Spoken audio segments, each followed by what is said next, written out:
ভিখারি, আমার ভাইয়ের বাচ্চার মা হবি? ম্যাডাম, আপনি সব কি বলতেছেন? এই, তুই এত টেনশন কেন করতেছিস? এর বিনিময়ে তোকে আমি অনেক টাকা দিব। ম্যাডাম, আপনি সব কি বলতেছেন? আমি তো কিছুই বুঝতে পারতেছি না।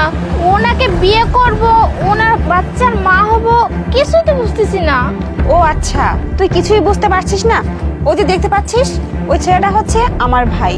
ওর নামে অনেক সহায় সম্পত্তি আছে।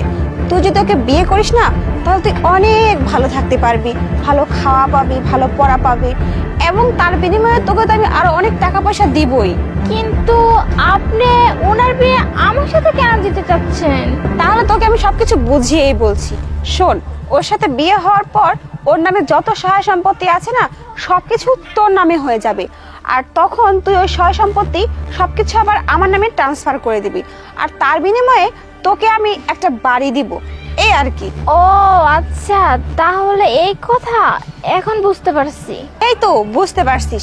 শোন, তুই দেখতে শুনতে তো ভালোই সুন্দরী আছিস। যা, তোকে খুশি হয়ে সাথে আমি আরো 1 কোটি টাকা দিব। আচ্ছা ঠিক আছে, আমি রাজি। বাহ, এই তো লাইনে চলে আসছিস। তাহলে ঠিক আছে, চল আমাদের সাথে, নিয়ে আয় আমার ভাইকে।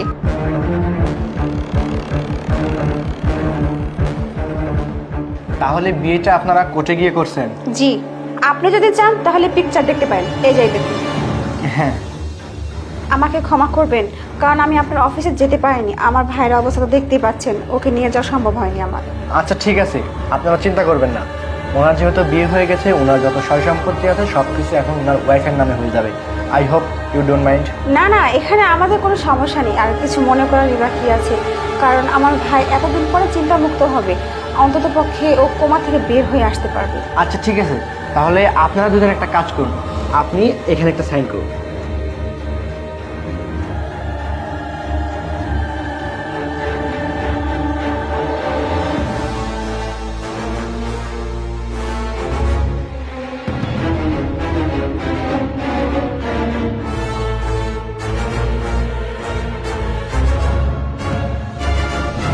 ঠিক আছে, থ্যাংক ইউ।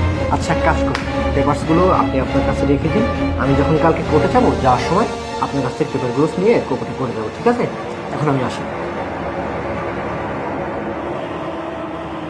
তাহলে ডিল অনুযায়ী এইবার তোমার নামের সম্পত্তিগুলো আমার নামে করে দাও। তুই কোন সম্পত্তির কথা বলতেছিস?